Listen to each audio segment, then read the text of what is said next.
bread. Restorative Practices has been a central part of my 10 years as an administrator in urban schools. In my past life, many considered me a turnaround principal. I love restorative practices because it is the glue that made the possible possible. In Chicago, our staff turned around a school that was at risk of closing completely and turned it into the #1 elementary school on the far south side of Chicago.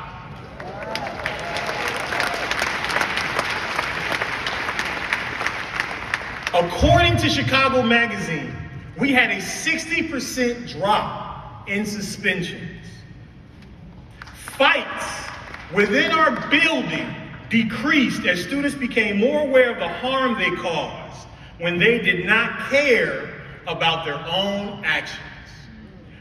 Reentry circles were a huge part of that success.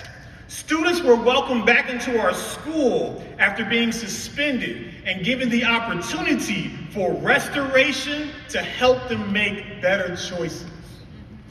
Elementary circles are about students learning how to share, care, and work together effectively.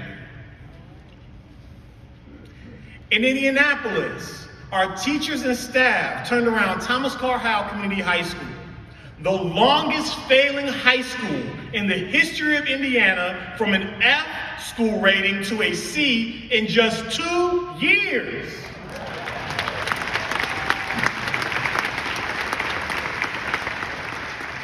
And according to National Public Radio, we had graduation rates of 90% in back-to-back years.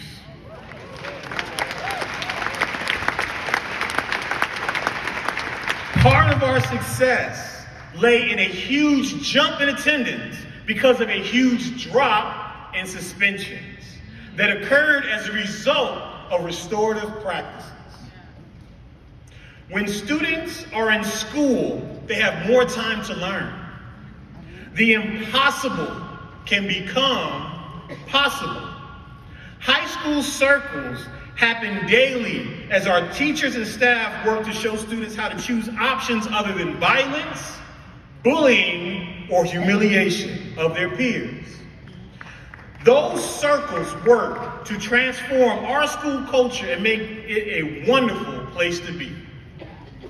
Now, in Columbus, restorative practices were a central part of breaking 4 out of 7 school records on the Ohio State test in reading and math in the heart of Linden.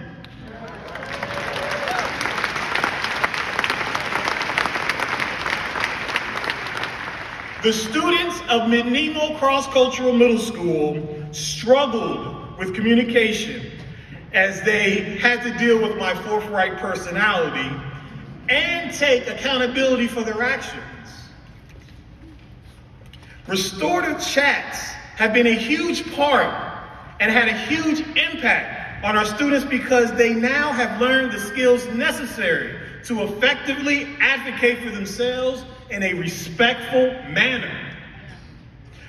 You cannot tell me what restorative practices can't do for our schools. Columbus City Schools cannot wait until 2026 to plan for full implementation of restorative practices.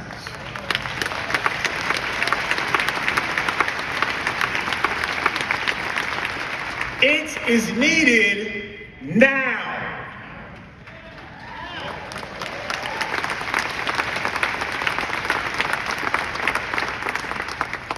Restorative practices is necessary for more than 40% of schools. We need restorative practices in 100% of schools and Columbus City Schools.